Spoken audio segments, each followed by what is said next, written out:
Sometimes as believers we can understand. Sometimes as believers we can't understand why things go wrong in our lives. Why so much pain and suffering?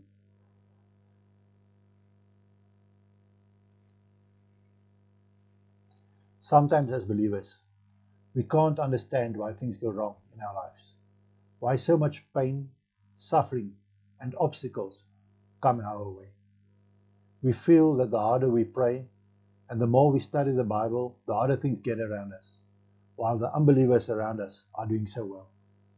Sometimes we even wonder if it's all worth it.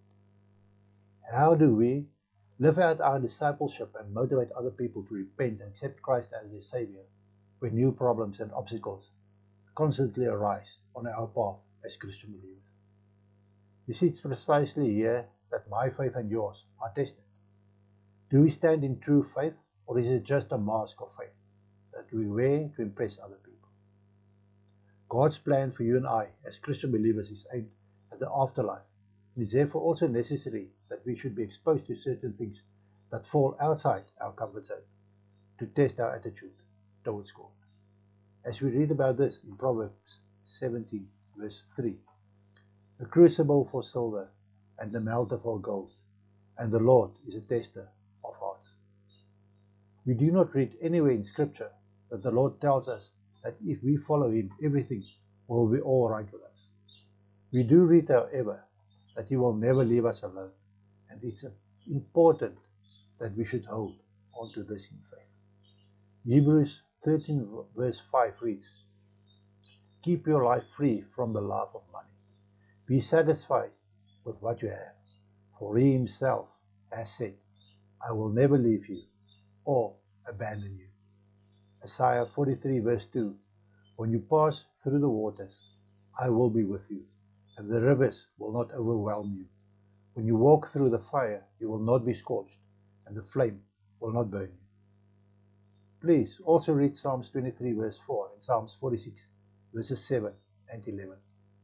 Romans 8 verse 28 tells us that all things work together for good of those who love God, who are called according to His purpose.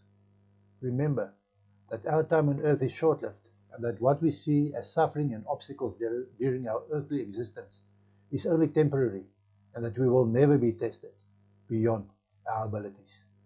We read in 1 Corinthians 10 verses 13, "No temptation has come upon you except what is common to humanity, but God is faithful. He will not allow you to be tempted beyond what you are able, but with the temptation He will also provide the way out, so that you may be able to bear it." 2 Thessalonians 1 verses 5 to 6, "It is clear evidence of God's righteous judgment that you will be counted worthy of God's kingdom, for which you also are suffering, since it is just for God to repay with affliction those who afflict you." Revelation 21 verses 3 to 4, "Then I heard a loud voice from the throne. Look, God's dwelling is with humanity, and He will live with them. They will be His peoples, and God Himself will be with them and will be their God. He will wipe away every tear from their eyes. Death will be no more. Grief, crying, and pain will be no more, because the previous things have passed away." Let us face the so-called problems and challenges of life with joy and zeal, knowingly that we are never alone, and that the Lord is always present in our lives through the Holy Spirit, in preparation for our life with Him in the afterlife.